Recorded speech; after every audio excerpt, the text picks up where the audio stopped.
오늘 철로역정인데요. 철로역정이라는 뜻이 철로가 하늘, 천국 가는 거죠. 역정이라는 거는 여정입니다. 역사, 여정, 역사죠. 이 철로역정, 하늘까지, 천국까지 걸어가는 길이다. 그런데 우리가 누구랑 같이 가야 되죠? 예수님하고 당연히 같이 가야 됩니다. 그래서 철로역정, 예수님과 동행하는 철로역정이다. 이렇게 제가 이름을 지어봤습니다. 이렇게 가는 길이 있는데요. 철로역정의 길은요, 결국에는 구원의 길이라고 생각을 합니다. 구원의 길을 예수님과 이렇게 동행하면서 가는 거죠. 그런데 저희가 한 가지 이렇게 놓치고 있는 것 중에 하나가 뭐냐면요. 구원을 이렇게 한 포인트, 점으로 생각하는 게 있습니다. 어느 순간, 옛날 어느 곳에 구원받은 그 시점. 근데 그렇게 되면 자칫하면 이제 구원파 되는 거죠. 저희는 이렇게 쭉 긴 선의 여정이 우리의 구원의 길이라 이루어진다 보면 되겠습니다. 우리 인생 자체가요, 구원의 길입니다. 우리가 하나님께서 우리를 구원의 길로 인도하는 과정이기 때문에요, 우리가 그것을 길이라고 표현할 수 있습니다. 순례자는요, 이렇게 하늘까지 가고자 하는, 천국까지 가고자 하는 순례자는요, 이렇게 길을 걸어갈 때 스토리가 생겨요. 이 철로역정은요, 다 스토리입니다. 스토리로 이야기를 풀어가게 됩니다. 우리 그리스도인들이요, 구원의 길을 갈 때 스토리가 있어야 됩니다. 스토리가 뭐냐면 그 간증이죠. 간증. 세상 사람들은요, 돈을 버는 거에 대한 간증이 있습니다. 어떤 사람은 집을 샀는데 뭐 3년 뒤에 2배가 뛰었다. 이거 간증이죠. 그러면 아마 만나는 사람마다 내가 집을 샀는데 내가 2배가 뛰었어. 한국에서 돈 버는 길은 집밖에 없어. 막 이렇게 자기 간증을 막 합니다. 이게 스토리인 거예요. 자기 스토리. 스토리가 쌓여야 되는데요. 그런 스토리가 신앙인에게 없다면 우리는 참 밋밋한 길이 될 것 같습니다. 순례의 길을 걸어가면서요, 그런 신앙의 길, 그것을 나에게 적용해 보고 그런 스토리를 쌓아가면 좋겠습니다. 제가 5주간 나누고자 하는 철로역정은요, 현재 200여 개 언어로 번역되어 있다, 이렇게 알려지고 있습니다. 성경 다음으로 베스트셀러예요. 그만큼 많이 읽혀졌던 책입니다. 한국에 첫 번째 번역된 외국어 첫 번째 책입니다. 한국에는 1894년에 게일 선교사님이 첫 번째로 이제 한국어로 번역하셨는데요. 한국어로 번역된 첫 번째 외국어 책입니다. 스펄전 목사님은요, 이 철로역정을 100번을 읽으셨다 그래요. 100번을. 그리고 읽을 때마다 영적으로 굉장히 새롭게 되는 그런 힘을 얻었다고 합니다. 지구촌교회 이동원 목사님이요, 이 철로역정의 은혜를 많이 받으셔서 지금 필그림 하우스라는 곳 있죠. 거기를 직접 이렇게 지으시기까지 했습니다. 그만큼 이 철로역정이 굉장히 많은 은혜를 주고 있는 것입니다. 철로역정의 줄거리는요, 굉장히 간단해요. 크리스천이라는 주인공이 성경을 읽고서 자기 죄를 뉘우칩니다. 그리고 하나님 나라를 가는 여정이 1부입니다. 근데 1부에는요, 아내와 자녀들을 같이 가지 않아요. 2부는 아내와 자녀가 이것을 깨닫고 같이 가는 것, 그 과정이 철로역정입니다. 그런데 그 과정 가운데 갖가지 난관과 방해자들이 계속 있고요, 성경적인 알레고리, 은유, 상징, 이런 이야기들이 가득 담겨 있는 것이 바로 철로역정입니다. 오늘은 제가 총 이제 2부는 안 할 거고요. 저는 1부만 할 거예요. 1부만 할 거고요. 1부가 총 20개의 챕터가 있습니다. 저는 오늘 1번부터 4번까지의 챕터를 제가 오늘 좀 나누려고 합니다. 존 버녀는요, 1628년에 태어났어요. 근데 굉장히 가난했습니다. 아주 가난한 집에 태어났고요. 그의 아버지 토마스 버년이라고 있었는데요. 이분은 땜쟁이였어요. 왜 이렇게 그 냄비 이렇게 막 때우고, 옛날에 뭐 있었잖아요. 옛날에 있었어요. 지금은 없지만. 그런 떠돌이 땜쟁이였어요. 그래서 존 버년도 그것을 따라서 배웠습니다. 너무 가난해서 겨우 읽고 쓰는 정도의 문법 학교만 나왔어요. 그리고 21세에 결혼했는데요. 그때 이제 아내가 시집을 왔는데, 아내도 너무 가난해가지고 시집 올 때 딱 2권의 책을 갖고 왔습니다. 한 권은 아서 텐트라는 분의 평범한 사람이 하늘에 이르는 길. 또 한 권은요, 루이스 베일리라는 청교도가 쓴 경건의 훈련. 이 2권을 딱 갖고 온 거예요. 그런데요, 존 버년이 이 2권의 책을 읽으면서 신앙적으로 굉장히 성장을 합니다. 그래서 그 이후로 결혼하고 5년 동안 점진적으로 신앙이 굉장히 성장을 해요. 그리고 존 버년의 일생에서 중요한 영적인 선생님, 목사님이 있는데 그분은 존 기퍼드라는 분입니다. 존 기퍼드 목사님이 존 버년에게 성경 말씀도 가르쳐주고 구원의 길을 잘 인도를 해주셨습니다. 1655년 27세가 됐을 때 존 버년이 집사가 됐는데요. 그때부터 이제 설교하기 시작했어요. 집사님이신데 설교를 했습니다. 그런데 그것 때문에 비국교도인데 집사로서 설교를 했다는 것 때문에 감옥에 이렇게 갇히게 됩니다. 그 후로도 계속해서 존 버년은 감옥에 여러 번 설교하는 문제로 갇히게 됩니다. 하지만 그가 이렇게 세 번째 투옥이 됐을 때 그곳에서 철로 역정을 쓰게 됩니다. 세 번의 투옥 끝에 그 안에서 철로 역정을 쓰게 되고요. 그리고 나중에 추록을 한 뒤에요. 1682년에 그의 두 번째 대작 거룩한 전쟁이라는 책을 또 그때 또 쓰게 됩니다.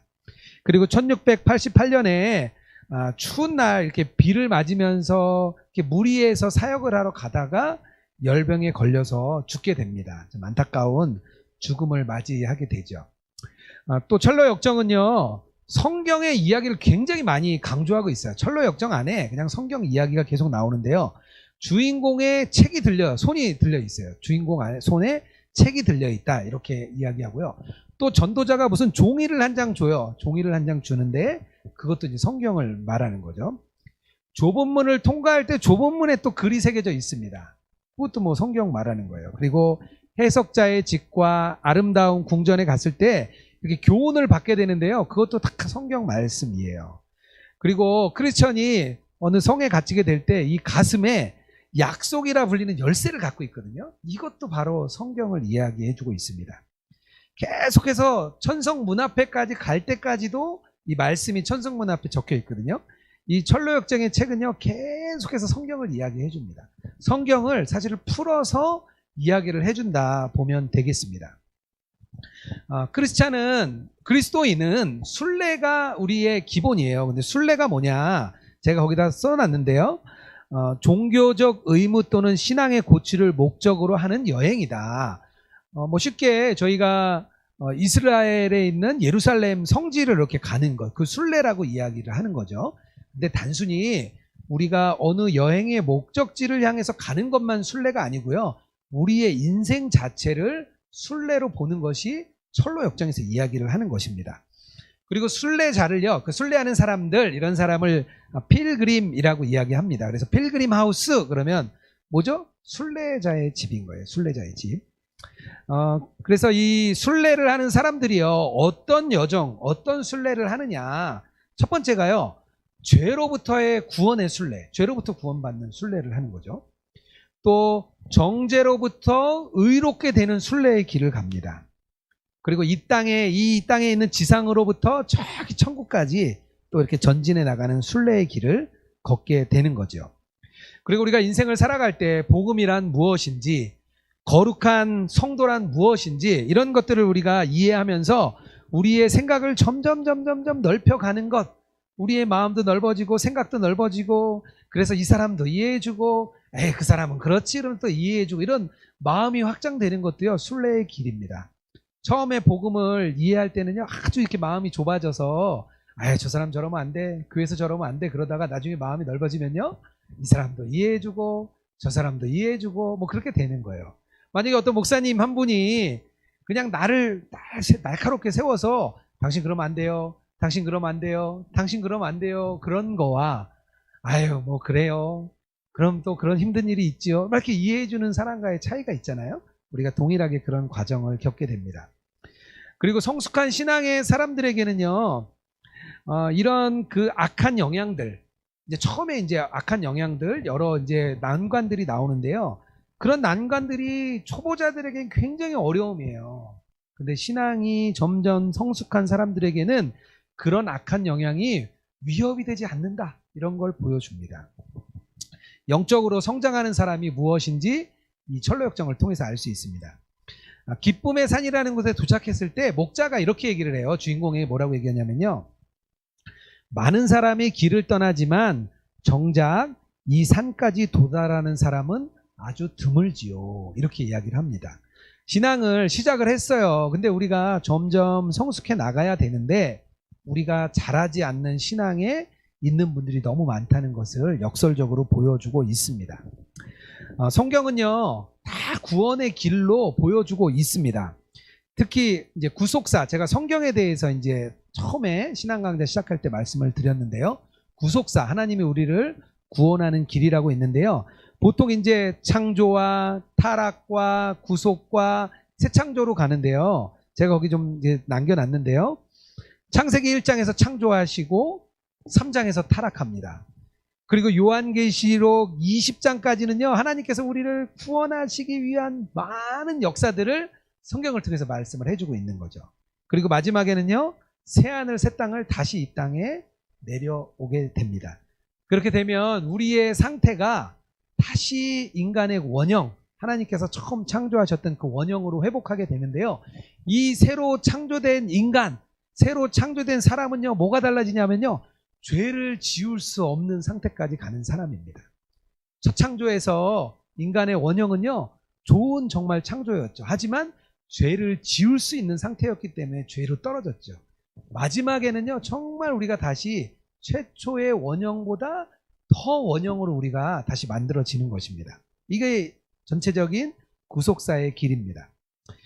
종교개혁 이전에는요, 구원의 길을 보통 이렇게 세 가지로 봤어요. 세 가지로 봤는데 뭐냐면 첫 번째는 정화, 깨끗이 되는 거죠. 우리의 죄를 깨끗하게 뉘우치는 정화가 있고요. 두 번째는 조명입니다. 조명은 뭐냐면 하나님의 말씀을 우리에게 이렇게 빛을 비춰주는 거예요. 빛이 이렇게 그 등이 있는데 이렇게 탁 켜진 걸 조명이라고 이야기하는데요. 그 빛이 비춰주는 거고요. 그 다음에는 어디로 가냐? 그리스도와 연합으로 가는 거예요. 저희가 예수님과 동행하고자 할 때 저희들이 계속해서 이야기하는 게 뭐냐면요. 바로 이 연합입니다. 예수님과 하나 돼서 우리가 예수님 안에, 예수님 우리 안에 있어서 우리가 함께 동행하면서 걸어가는 이 길이 바로 구원의 길인 겁니다. 이 길이요. 계속해서 변화되는 거예요. 그러면 연합 뒤에는 없냐? 있죠. 점점 더 깊어지고 점점 더 친밀해지고 계속해서 깊어지는 단계로 가는 게 이제 연합의 길이고요. 종교개혁 이전에는 이렇게 생각을 했습니다.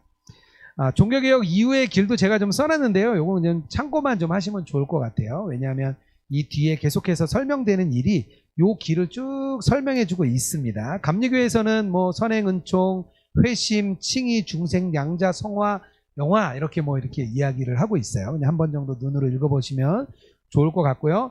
장로교와 조금 다른 게 있다면요. 중생이 앞으로 오냐 뒤로 오냐 그 정도 차이라고 보시면 되는데요. 어쨌든 구원의 길을 볼 때 구원은요. 우리가 구원 받았습니다. 분명히 우리가 구원 받았죠. 여기가 어디까지냐면 우리가 양자 되는 것까지가 구원 받았습니다. 그리고요. 우리가 현재 구원을 받고 있습니다. 계속해서 우리가 거룩한 길을 가고 있어요. 그것을 우리는 하나로 그냥 성화의 길이라고 표현을 합니다. 그리고 현재 구원받고 있을 뿐만 아니라 우리가 앞으로 완전한 구원에 들어갈 것인데요. 약간 이건 미래적인 거죠.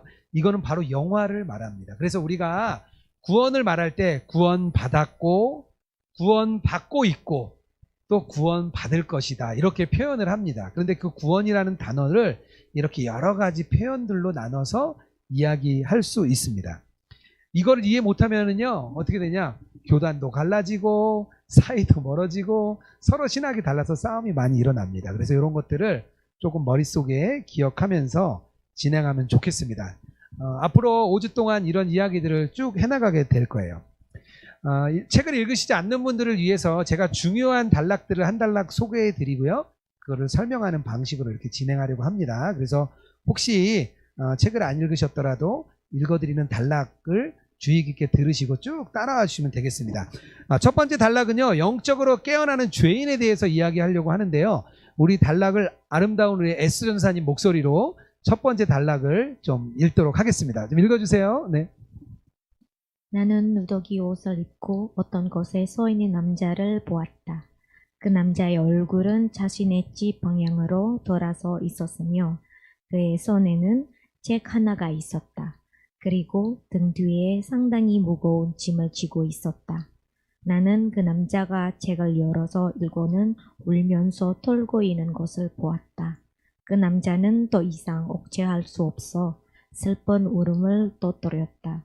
내가 무엇을 해야 합니까? 라고 하면서 울부짖었다. 아직 구원의 길 잡지 못한 그 남자는 자신의 방으로 들어가 기도하기 시작하였다. 그 남자는 자신의 가족들을 불쌍히 여기면서 또는 자신의 비참함 때문에 괴로워하였다. 그 남자는 홀로 들판을 걸었었다. 그리고 때로는 책을 읽으면서 기도하였다. 이렇게 그 남자는 며칠을 보냈다. 그 남자는 들판을 거닐면서 책을 읽고 있었지만 그게 괴로워하였다. 책을 더 이상 읽을 수 없게 된 그 남자는 전과 마찬가지로 내가 무엇을 어떻게 해야 구원을 얻을 수 있습니까? 하면서 울음을 터뜨렸다. 네, 소전사님 아주 건조하게 잘 읽어주셔서 감사합니다. 네. 네. 죄인의 각성은 자신을 깨닫는 데부터 시작합니다. 그가 사는 곳을요, 여기서 장망성이라고 하는데요. 여기는 이제 제가 넣진 않았는데요. 장망성, 장차 멸망할 도시, 뭐 멸망의 도시, 이렇게 버전마다 다양하게 이야기를 하고 있습니다. 결국 이 주인공은 어디 있냐면요, 장망성에서 누더기 옷을 걸치고 등에 무거운 짐을 지고 있습니다. 그런데요, 손에는 한 권의 책을 들고 있는 사람, 이 사람이 바로 주인공입니다. 여기서 말하는 누더기 옷이라고 나오는데요, 누더기 옷은 뭐냐면요, 결국에는 더러운 자신의 모습을 말합니다. 의로운 행위가 없었던 더러운 자신의 모습을 누더기라고 표현을 합니다. 예전에 제가 중학교 때 학교에 갔는데 그날따라 제가 입은 옷이 되게 이렇게 좀 이렇게 초라한 것 같아요. 왠지 이렇게 옷도 좀 이렇게 후줄근하고 막 그런 거예요. 제가 친구한테 그랬어요. 저랑 이제 제 짝한테, 야, 옷이 좀 내가 좀 초라해 보이지 않냐 그랬더니 그 친구가 그 다음부터 저를, 야, 초라하네 계속 놀리는 거예요. 그래서 제가 별명이, 중학교 때 별명이 초라한 애가 됐어요. 계속해서 저를 친구들이 다 초라한 애라고 놀리는 거예요. 한마디 했다가. 그래서 그때 제가 뭐 이렇게 마음이 되게 안 좋았어요. 근데 그때는 제가 뭘 회심을 해서 그랬던 건 아니에요. 그냥 그런 느낌이 제가 들었어요. 근데 신앙에 눈뜨기 시작할 때 이런 일이 생깁니다. 왠지 자신이 누더기 옷을 입은 것 같은 거예요. 나의 직책도, 내가 가진 지위도, 내가 가진 재산도 이게 하나도 높아 보이지 않고 왠지 자기한테 다 누더기처럼 보이게 됩니다. 그리고요, 주인공이 무거운 짐을 지고 있는데요, 이것은요, 과거로부터 지금까지 지은 죄를 말합니다. 죄를. 철로역정의 사진을 보면 주인공이 짐을 이렇게 지고 있어요. 짐보따리 같은 걸 지고 있는 사진이 있거든요. 이게 바로 무거운 짐인데 죄의 짐을 말합니다. 한 손에 책을 들고 있는데 이게 바로 성경입니다.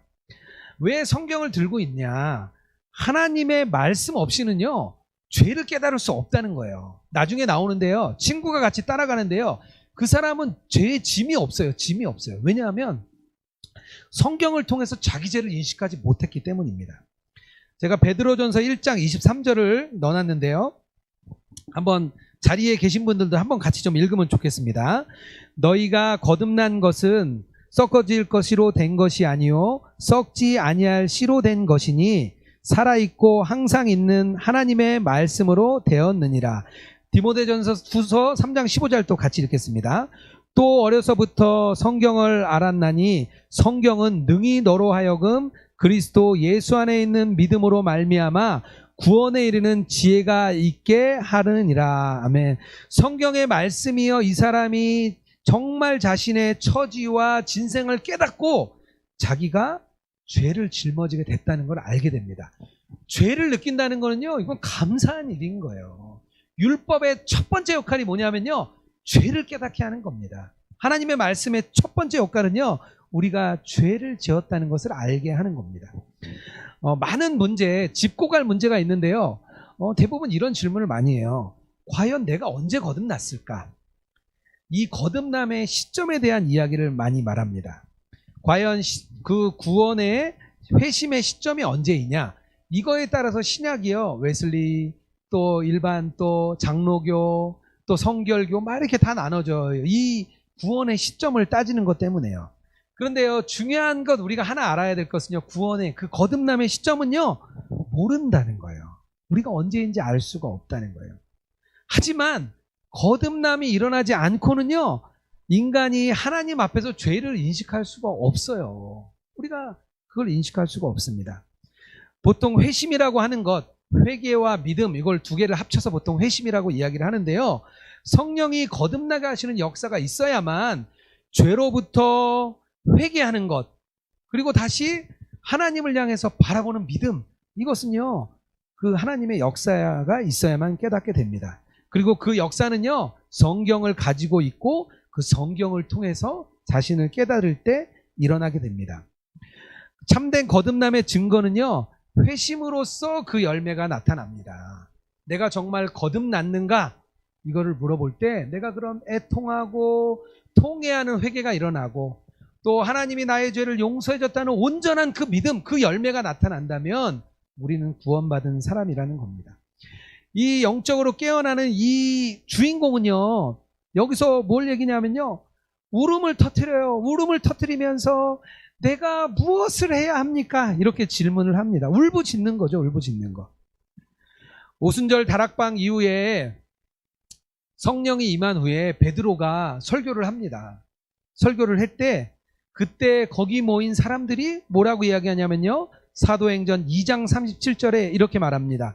그들이 이 말을 듣고 마음에 찔려 베드로와 다른 사도들에게 물어 이르되 형제들아 우리가 어이할꼬 하거늘, 이렇게 묻습니다. 그러고 나서 무슨 일이 일어나죠? 3,000명이 회개하는 역사가 일어나게 됩니다. 성령은요, 죄를 깨닫게 하는 역사가 성경을 통해서만 일어나게 합니다.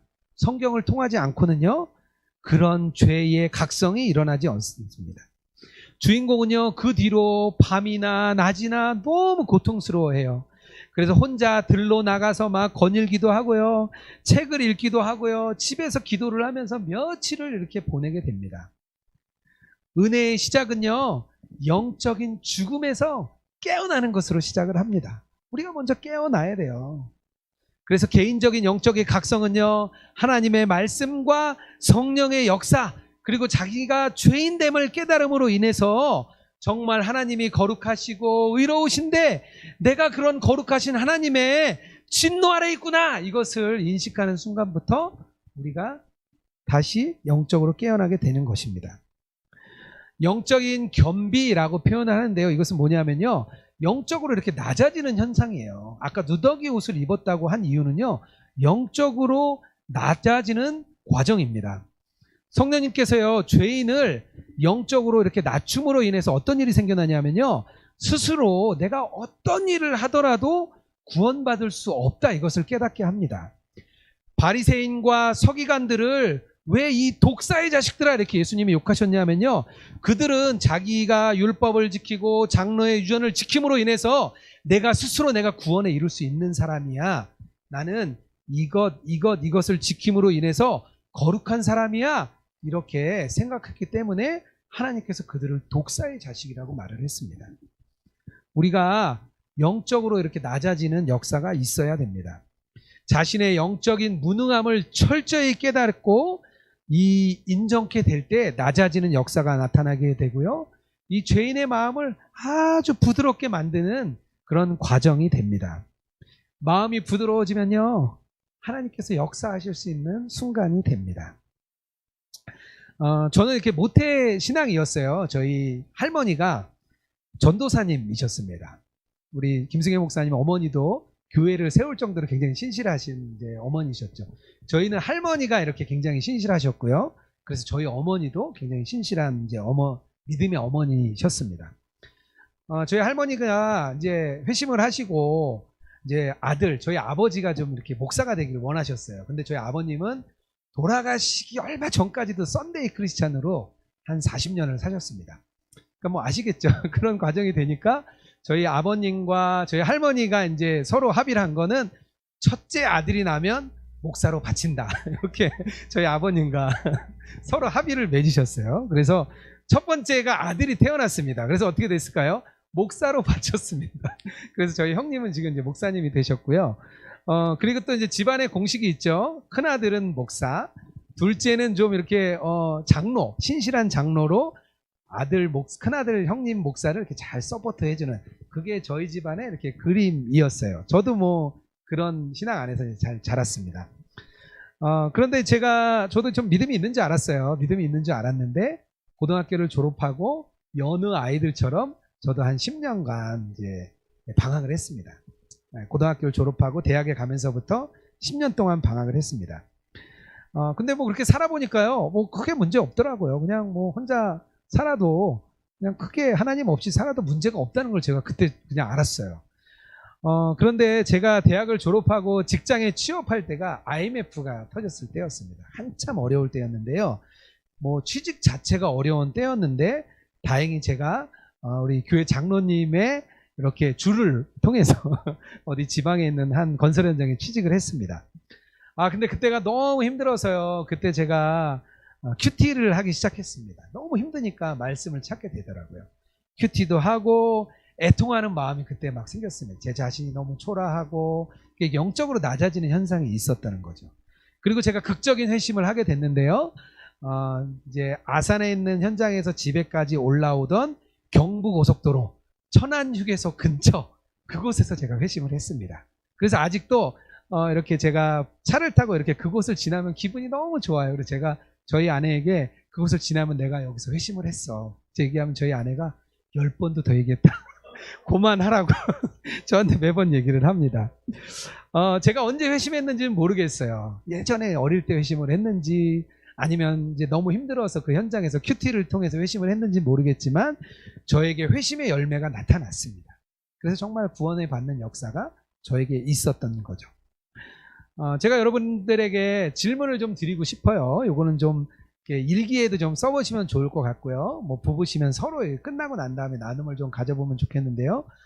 성경 말씀이 나의 마음을 정말 울부짖게 했던 경험이 있는가? 그런 성경 말씀이 있다면 어떤 말씀이었는지 한번 이렇게 끝나고 같이 나눔을 좀 가져보면 좋겠습니다. 가족들의 반응이 있는데요. 제가 여기는 좀 넣진 않았습니다. 가족들의 반응이 있는데, 그 가족들이 어떻게 반응하냐면요. 처음에는 이 주인공이 가족에게 숨기려고 해요. 내가 이걸 받은 걸 숨기려고 하는데요. 될 수 있는 대로 그 감정을 억눌러 보았다, 이렇게 이야기를 합니다. 그런데 가족들이 생각나니까 너무 그 안타까운 마음이 든 거예요. 가족들이 왜 너무 안타깝죠, 믿지 않을 때. 그래서 이렇게 얘기합니다. 오 사랑하는 아내여, 그리고 내 귀한 자녀들아, 그렇게 이야기를 합니다. 그런데 가족들의 반응은 어땠을까요? 가족들이 이렇게 이야기를 해요. 어떤 광증이 일어난 게 아닌가, 그리고 비웃고요, 야단치고 막 합니다. 하지만 이 주인공은요, 가족들을 불쌍히 여겨서 그들을 위해 기도하고 슬퍼하면서 며칠을 보내다가 다시 울부짖는 역사가 일어납니다. 계속해서 울부짖어요. 사도행전 16장 30절에 이렇게 말합니다. 그들을 데리고 나가 이르되 선생들이여, 내가 어떻게 하여야 구원을 받으리이까? 이렇게 울부짖는 일이 생깁니다. 예수동행교회 제가 이렇게 보니까요, 기도 제목 올라오는 거나 우리 동행일기 내용을 보면 이렇게 먼저 믿으시는 분들이 많이 있더라고요. 그래도 나눔 해보면 어머니들만 믿으시고 남편과 아이들이 믿지 않는 가정들, 또 우리 또 혼자 오셔서 형제들과 또 아버님들, 어머님들이 믿지 않는 그런 분들이 많으십니다. 그래서 기도 제목이 빼곡히 올라올 때마다 저도 이렇게 새벽에 기도할 때 참 안타까운 마음으로 기도하게 됩니다. 오늘 주인공이 바로 그런 상황이었어요. 가족들을 향한 기도, 가족들을 향한 애통함, 이것은 너무나 필요합니다. 너무 감사한 거는요, 이 책의 2부에 가면요, 그 가족들이 다 구원받는 역사가 일어나요. 그 주인공이 했던 그 기도가 그냥 땅에 떨어지지 않았습니다. 그 가족들을 향한 그 안타까운 기도가 끝까지 일어나게 됩니다. 그래서 분명히 우리가 가족들을 위해 기도하면요, 가족들이 구원받는 역사가 있을 것입니다. 그렇게 믿으시고 정말 믿음으로 계속 기도해 나갔으면 좋겠습니다. 지금 제 아내는요, 결혼하기 전에 저희가 한 3년 정도 교제하다가 결혼을 했는데요, 아내는 믿지 않는 이제 상태였어요. 집안도 다 믿지 않는 분들이고요. 근데 제가 아마 믿음이 있었으면 안 만났을지도 모르겠어요. 근데 제가 워낙 그때 청년 때 믿음이 없을 때여서 이렇게 저희 아내를 만났는데 다른 걱정은 없었습니다. 이제 제가 믿음이 없으니까 믿지 않는 건 상관이 없는데 제가 그때 그랬어요. 아, 나는 괜찮은데 우리 어머니가 신실하신 분이어서 교회를 안 다니면 내가 조금 어려울 것 같다. 제가 그 얘기를 했는데 저희 아내가 그러는 거예요. 자기가 교회를 가고 싶었대요. 가고 싶었는데 데리고 가는 사람이 없었다는 거예요. 그래서 저 할렐루야를 외쳤죠. 그래서 같이 이제 교회를 계속 갔습니다. 얘기하자면 긴데요. 나중에 저희 아내가 간증하는 날이 오겠죠. 제가 거기까지만. 지금 굉장히 신실한 그리스도인이 돼 있습니다. 네. 저희 아내를 보면서 좀 이렇게 희망을 가지시라고 제가 말씀드리겠습니다. 두 번째, 전도자를 만나게 되는 과정인데요. 이번에 단락은 우리 성우와 같은 우리 신정현 전사님께서 네, 멋진 목소리를 읽어주시겠습니다. 그 남자는 마치 달려가려는 것처럼 여기저기를 보았으나 그곳에 서 있기만 하였다. 어디로 가야 할지 몰랐기 때문이다. 그때 전도자라 하는 사람이 그에게 다가왔다. 왜 울고 있습니까? 선생님, 제가 가지고 있는 책에 의하면 저는 죽음에 이르게 되고 그 이후 심판을 받게 되어 있습니다. 그런데 저는 죽는 것도 싫으며 심판에 이르는 것도 원치 않습니다. 이 세상의 삶엔 수많은 죄악이 수반되어 있는데 왜 죽기를 꺼려합니까? 나의 등에 있는 이 무거운 짐이 무덤보다 낮은 곳으로 나를 침몰시켜서 토페트 속으로 떨어지는 것이 두렵기 때문입니다. 만약 당신의 상황이 그렇다면 왜 이곳에 그대로 서 있습니까? 어디로 가야 할지 모르기 때문입니다. 전도자는 그 남자에게 양피지 두루마리 하나를 주었는데 거기에는 다가올 진노를 피하라고 적혀 있었다. 그 남자는 두루마리를 읽고 전도자를 주의 깊게 바라보았다. 그러면 나는 어디로 가야 합니까? 전도자는 손가락으로 넓은 들 너머를 가리키며 물었다. 저기 좁은 문이 보입니까? 아니요. 그러면 저기 빛이 보입니까? 네, 보입니다. 눈에 보이는 불빛을 따라 계속하십시오. 그러면 문을 볼 것입니다. 그곳에서 문을 두드리십시오. 거기서 당신이 무엇을 어떻게 해야 할지 말해 줄 것입니다. 감사합니다. 네. 전도자를 만납니다. 근데 전도자의 이 그 만남의 과정을 좀 유심히 보면요. 전도자가 주인공에 계속 질문을 던져요. 질문을 계속 던집니다. 우리가 함께 이렇게 걸어가는 우리 교우들과 함께 걸어가면서 실수하는 것 중에 하나가 있는데 뭐냐면요. 지나친 지시나 권면입니다. 들을 준비가 안 돼 있는 사람에게요. 우리가 권면을 하는 것은요. 그 사람에게 오히려 독화살과 같이 될 수가 있습니다. 전도자는 질문을 통해서 이 사람의 영적인 상태를 먼저 이렇게 파악을 합니다. 그래서 이 사람이 어떤 상황인지 어떤 상태에 있는지 계속 질문을 먼저 던져요. 그리고 들을 준비가 된 것만큼 이야기를 합니다. 만약에요 우리가 지시사항을 나열하거나 어떤 복종해야 될 것들을 막 이야기하면요 오히려 그 사람을 율법주의로 흐르게 할 수가 있습니다. 저희가 나눔방에서 댓글 때문에 상처받는 분 굉장히 많아요. 좀 어려움을 쓰면 그 사람도 알아요. 자기가 믿음이 없다는 거 압니다. 왜 부부간에 혹시 싸움이 일어나면 막 화를 냈는데 당신 왜 그런 일에 화를 내? 그러면 더 화냅니다. 왜냐하면 자기도 화내고 싶지 않다는 걸 알거든요. 그 일에 화내면 안 됐다는 걸 자기도 알아요. 그런데 이게 자꾸 나눔방에서 이런 이야기들 때문에 사람들이 되게 마음이 상해합니다. 들어주고 격려해주고 이렇게 해주는 게 가장 필요해요. 예전에 그 어르신들 이제 그 갈래교회에서 섬길 때 권사님 한 분이 그러시는 거예요. 속회 나눔에 가기가 싫다는 거예요. 그래서 권사님 거기 속회가 굉장히 잘 나눔도 풍성한데 왜 그러세요? 그랬더니 자기가 이야기만 하면 한 분이 자기를 가르치려고 한다는 거예요. 자기는 어려운 이야기를 내어놓고 가정의 이야기도 내놓고 싶은데 몇 번 내놨더니 자기를 계속 가르친다는 거예요. 근데 자기가 몰라서 그런 게 아니라 자기는 이 마음을 내어놓고 같이 위로받고 싶고 격려받고 싶었는데 자꾸 가르치니까 이제 가기 싫다는 거예요. 그래서 너무 속상해 하시면서 오셨어요.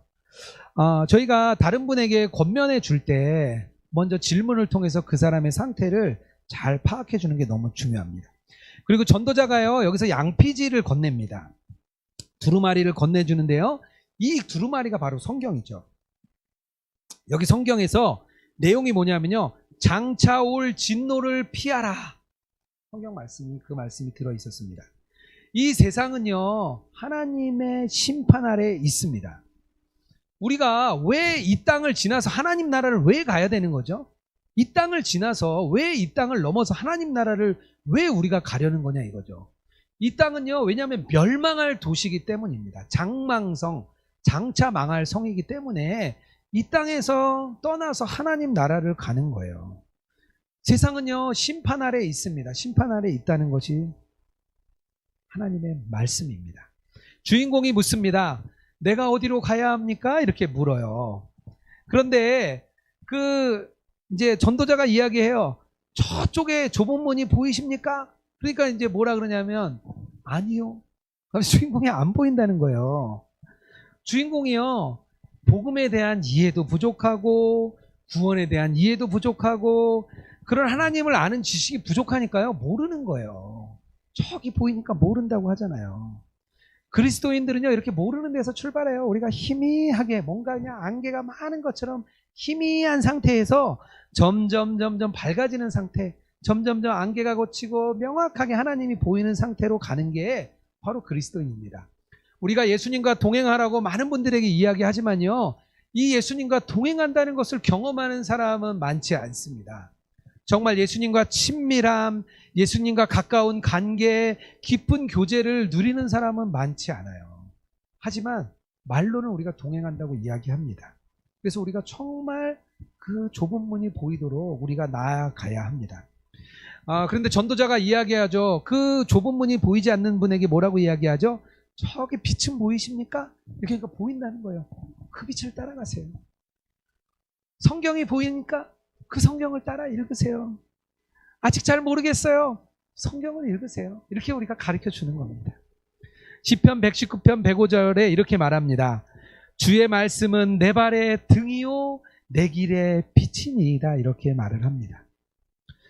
성경을 처음 믿는 사람에게 잘 모르기 때문에요. 우리가 성경을 잘 풀어서 설명해 줄 준비가 되어 있어야 합니다. 영적인 포인트를 몇 가지 좀 짚어보고 싶은데요. 정말 회개로 인도하는 그 인도에는 근심이 있습니다. 하나님의 말씀을 통해 주인공이 자신의 영적인 진상을 보게 되었죠. 죄와 죽음과 심판에 대한 그 실제를 알게 되니까 두려웠던 거예요. 이것은요, 그냥 잠깐 있다 없어진 게 아닙니다. 자기가 그냥 두려운 문제를 조금 극복하지 이렇게 해서 없어지는 게 아니었습니다. 그래서 이런 은혜를 뭐라고 이야기하냐면요, 저항할 수 없는 은혜다. 우리가 하나님의 은혜를 벗어날 수가 없는 거예요. 하나님이 우리를 붙잡으시기 때문에 그렇습니다.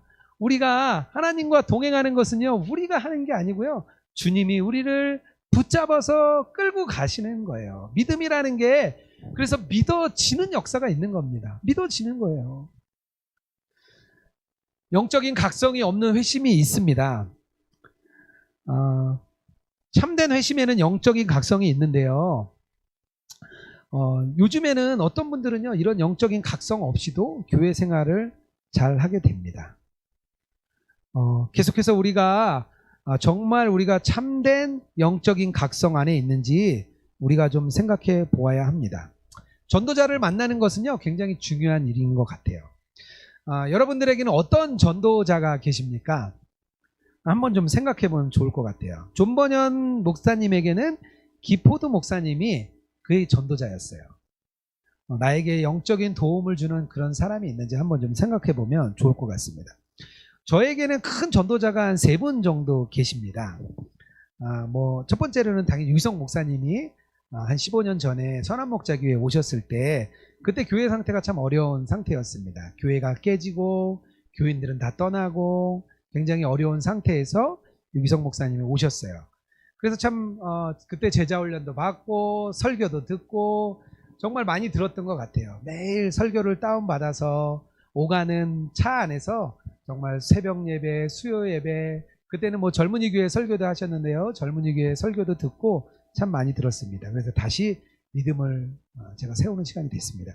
그런데 그렇게 듣고 나니까 성경이 너무 궁금한 거예요. 성경이 너무 궁금해서 그때 이제 성경 통독 강해를 하시는 에스라 하우스라는 노호 목사님 강해가 있는데요. 4박 5일 동안 성경을 창세기부터 요한계시록까지 이렇게 해주는 그런 내용입니다. 그 강의를 또 얼마나 많이 들었는지요. 저도 한 13번 정도 이렇게 들은 것 같아요. 또 듣고 또 듣고 그래서 창세기 강의 듣고 창세기 읽고 성경을 읽는데 너무 재미가 있었습니다. 그리고 나니까 성경을 읽다 보니까 또 교리가 또 궁금하더라고요. 교리가 막 궁금한데 그때 제가 한 10년 정도 됐죠. 마틴 로이드 존스 목사님의 교리 강좌 시리즈라는 책을 그때 만났습니다. 그래서 그때 아마 그 책을 읽기 시작하면서 제 마음 안에 목회자로서 제가 이런 가르치는 역할을 좀 하면 좋겠다 그런 마음이 좀 심기워졌던 것 같습니다. 제가 그런 내용을 제 유튜브에다가 좀 자세하게 제가 적어놨는데요. 네, 궁금하신 분들은 네, 나중에 유튜브에 보시면 제가 그런 책들을 좀 소개를 해놨습니다. 네, 막간에 제가 소개를 좀 해드립니다.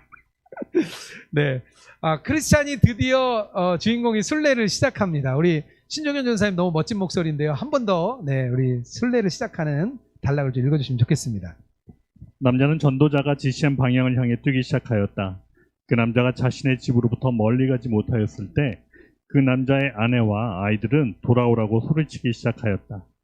그러나 그 남자는 자신의 손가락으로 귀를 틀어막고 생명, 생명, 영원한 생명이라고 소리치며 달려갔다.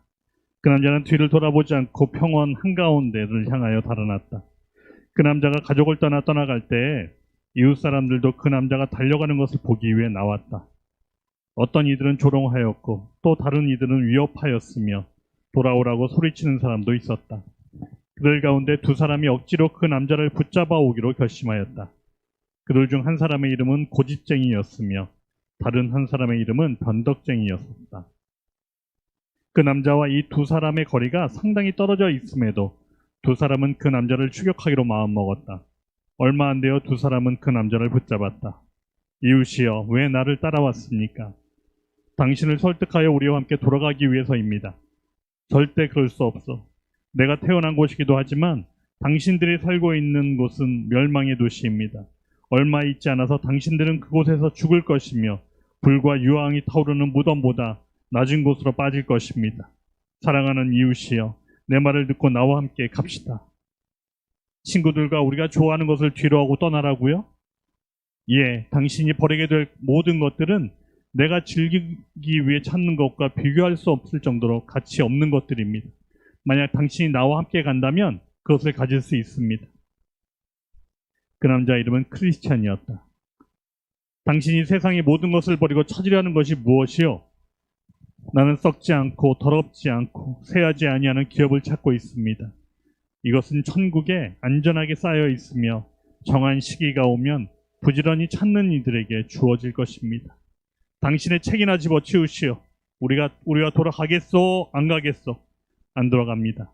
나는 손에 쟁기를 잡고 있기 때문입니다. 나는 나의 곳으로 돌아가겠소. 나는 이렇게 환상적인 것에 빠져 있는 자들과 함께 할 수 없어. 네, 우리 신전사님 너무 잘 읽어주시네요. 네, 앞으로 전문 제가 성우로 이렇게 좀 초청하도록 하겠습니다. 네.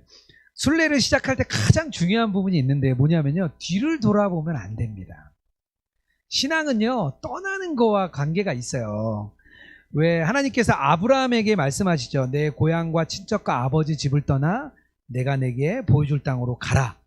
내가 내게 큰 민족을 이루고 내게 복을 주어 왕의 모든 족속이 너로 말미암아 복을 받을 거다 이렇게 말을 합니다. 성령으로 정말 각성이 되면요. 주저없이 멸망의 도시를 떠나게 됩니다. 과거로부터 떠나는 거죠.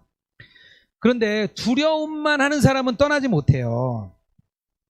왜 사도 바울에게 그 진리가 궁금했던 벨릭스라는 사람이 나오죠. 벨릭스가 사도행전 24장 22절에 이렇게 25절 26절 이렇게 나옵니다. 벨릭스가 바울에 대해서 궁금해가지고 바울에게 이야기하니까요. 바울이 뭘 얘기하냐면요. 장차 올 심판을 강론합니다. 근데 벨릭스가 그래요. 두려운데 지금은 가라. 내가 틈이 있으면 너를 또 부를게. 벨릭스는요. 떠나지를 못한 사람입니다. 주인공은요. 뒤를 돌아보지 않고 달려갑니다. 여기서 뛰어간다는 말이 6번이나 나와요. 6번이나 뛰어갑니다. 계속 뛰어간다 나와요. 이건 뭐냐면요, 이 주인공의 간절함과 절박함을 보여주는 게 뛰어갑니다. 심지어는요, 그가 이 간절함 이렇게 외이죠. 생명, 영원한 생명 이렇게 얘기하면서 뛰어가는 거예요. 왜냐하면 주변에서 이야기하는 거예요. 온갖 조롱과 핍박과 협박과 이런 애원들이 계속해서 들려오니까 손가락으로 귀를 틀어막고 막 달려가는 거예요. 교회 처음 다니기 시작하면요, 교회에 못 갈 일이 너무나 많습니다. 갑자기 주말 근무도 많아지고 수요일, 금요일 뭐 야근할 일이 갑자기 많아져요. 그런데요, 이 부분은요, 우리가 부딪혀야 될 부분이 있습니다. 그냥 피해서는 안 되고요, 부딪혀야 될 부분이 있습니다. 요셉이 보디발 장군 집에 그 아내에게 유혹을 당할 때 피해서 도망을 갑니다. 그런 태도와 단호함이 있어야 됩니다. 제가 직장 생활할 때 매주 수요일마다 이제 그때 지역장을 맡았는데 매주 수요일마다 가야 되는 거예요. 근데 제가 일했던 곳이 야근이 너무 많은 곳이었습니다. 근데 매주 수요일마다 가야 하니까 그때 제가 또 찬양 인도를 또 맡았어요. 그걸 가야 되니까 어떻게 해야 되냐? 나머지 요일에는 열심히 야근하는 거예요. 일을 계속하고 업무를 충분히 쌓아놓고 수요일 날은 저 일찍 가야 됩니다. 이렇게 가니까 아무도 일찍 간다 말하는 사람 없고 평소에 자기의 역할을 잘 함으로 인해서 그런 부분을 용인해주는 과정이 있었습니다. 그런데 수요일 날 하루를 가려고요, 정말 평일에 정말 열심히 일을 했습니다. 다른 소리 듣고 싶지 않아서, 남들 일할 때 간다는 소리 들으면 안 될 것 같아서 그렇게 그때 생각하고 일을 했었습니다. 제가 직장 생활할 때 과장을 진급하니까요, 이렇게 골프를 배우라고 하더라고요. 왜냐하면 건설회사도 이제 접대 문화가 이렇게 술을 접대하는 문화에서 골프를 치면서 이렇게 라운딩 하면서 이렇게 접대하는 문화가 생겼습니다. 그러니까 개인의 유익을 위해서가 아니라 회사의 유익을 위해서 이렇게 배우라고 한 거예요. 그 GE 제너럴 일렉트릭 그 회장인 잭 엘치의 그때 이제 전기를 제가 읽었는데 보니까 잭 엘치 회장도 이렇게 골프 라운딩을 하면서 M&A라든지 많은 회사의 어려움을 막 풀어내더라고요. 한국에도 그런 일이 많이 있습니다. 그래서 제가 이제 골프를 배우고 싶어서 이제 막 연습장도 끊고 막 하려고 하는데 그때 발주처에 계셨던 굉장히 신실한 장로님이 한 분 계셨는데 저를 부르시는 거예요. 그러면서 저에게 한 가지 조언을 해주고 싶다 이렇게 얘기를 하시는데 그러시는 거예요. 자기가 이제 골프를 배웠는데 골프를 배우고 나니까 주말마다 나오라고 계속 하더래요. 주말마다 계속 나올 일이 생기는 거예요. 근데 자기가 교회 장로인데 한 번, 두 번은 거절했는데 계속 되다 보니까 이게 거절이 너무 어려운 거예요. 그래서 주말마다 많이 나가셨대요. 그래서 본인이 결단을 했답니다. 아예 골프를 배우지 말자. 그래서 조금 배우다가 이렇게 접으셨대요. 근데 이분이요, 굉장히 학력도 좋으시고 배경도 좋으신데도 불구하고 남들보다 진급이 굉장히 늦으셨어요. 근데 본인이 저한테 그러시는 거예요. 자기는 그게 하나도 부끄럽지 않다. 그리고 속상하지도 않다. 그러면서 자기는 장로로서 교회를 잘 섬긴 것에 만족한다. 이렇게 얘기하는 거예요. 그러면서 저보고 잘 결정하래요. 배울 건지 말 건지 잘 결정하라고 저한테 얘기하는 거예요. 제가 어떻게 했을까요? 안 배웠습니다. 근데 이거는 뭐 저만의 방법이라고 생각을 해요. 뭐 당연히 운동을 하고 또 이런 배우는 거는 하나님께서 주신 귀한 문화이기 때문에 자기들이 다 결정해 나가면서 상황에 따라 다른 거라 생각합니다. 그런데 죄의 자리라고 생각되는 곳이 있다면 단호하게 떠날 필요가 있습니다. 어느 자리에든지 그것이 죄의 길로 가는 것이라면 내가 다시 세상으로부터 그리스도의 길로 떠날 필요가 있습니다. 이렇게 길을 떠나면요, 본격적인 방해가 시작됩니다. 사단도요, 가만히 있지 않습니다. 전도 집회 해보면은요, 어제까지 오겠다는 사람이 오늘 안 와요. 그래서 막 전도 집회하면 막 서성입니다. 막 온다 그랬는데 왜 안 올까 전화도 하고 막 기다리게 됩니다. 꼭 못 올 일이 생기게 되는 거죠. 그래서 그런 방해가 오게 되면 우리는 어떻게 생각해야 되는 거죠? 당연하다. 네? 방해가 되면 당연하다 생각을 해야 됩니다. 첫 번째 방해는 누구였냐면요, 가족들이었어요. 가족들을 두고 떠나는 이 주인공의 마음이 얼마나 간절했겠어요. 그 가족들을 두고 떠나야 되니까. 두 번째 방해는 이웃들이었습니다. 오늘의 읽은 고집쟁이와 변덕쟁이 두 명이 따라오게 됩니다. 그 두 명이 또 방해자였어요. 세 번째 방에는 다음 챕터에 읽게 될 절망의 수렁입니다. 절망의 수렁에 빠지게 됩니다. 이 방해하는 첫 번째 이유 중에 고집쟁이가 있는데요. 고집쟁이는 이런 사람이에요. 세상의 즐거움과 환락을 버리지 못한 사람입니다. 그래서 그러니까 이렇게 얘기해요. 친구들과 우리가 좋아하는 것을 뒤로하고 나보고 떠나라고요? 이렇게 이야기를 합니다. 영적인 실제에 대한 관심은 없는 거예요, 이분은. 그리고 하나님보다는 자기의 인생과 철학에 더 관심이 많고, 그리고 나중에 이 사람이 화가 나서 돌아가면서 그래요. 급하게 화를 내고 이렇게 얘기합니다. 나는 그렇게 환상적인 것에 빠져있는 사람하고 함께 할 수 없어! 그러면서 하고 돌아갑니다. 근데요, 주인공이 이렇게 말해요. 그 돌아가는 사람을 보고 안타깝게 말합니다. 내가 느낀 것과 같은 공포와 어떤 안타까움을, 그런 압박감을 느꼈다면 그는 경솔하게 우리를 등지지 않았을 겁니다. 죄에 대한 인식이 있었다면 정말 알았을 텐데, 이렇게 안타까워하는 거죠. 오늘날에는 신앙생활을 하면서요, 좋아하는 것을 버리지 않고 신앙생활을 하는 경우가 있습니다. 문제는요, 옛 과거를 버리지 않으면요, 그것에 매이게 됩니다. 물론 우리가 하나님께서 주신 문화가 있기 때문에 그것을 즐거워하고 기뻐할 수 있습니다. 그런데요, 우선순위가 그게 먼저가 되면 안 되는 거죠. 야구나 축구가 신앙보다 더 좋고, 드라마를 보는 게 신앙보다 더 좋고, 세상 친구들과 어울리는 게 신앙보다 더 좋다면 우리는 한번 많이 고민을 해봐야 됩니다. 내가 세상적인 것보다 더 이것을, 하나님을 더 좋아하고 있는가, 이렇게 좀 점검해 보아야 됩니다. 고집쟁이를 통해서 그것을 좀 점검해 볼 수 있습니다. 방해하는 두 번째 이유시여 변덕쟁이입니다. 변덕쟁이는요, 뭐 온순, 연약함 이렇게도 이야기하는데요. 변덕쟁이가 이제 계속 따라오게 됩니다. 변덕쟁이가 가족 따라오는데 같이 수렁에 빠져요. 수렁에 빠지는데 이 변덕쟁이가 수렁에 빠진 뒤로 돌아가게 됩니다. 그래서 변덕쟁이는요, 전형적인 일시적인 믿음을 가진 소유자, 중간에 신앙을 포기한 사람을 변덕쟁이로 많이 이야기합니다. 예수님께서 마태복음 13장 20절에서 말을 합니다.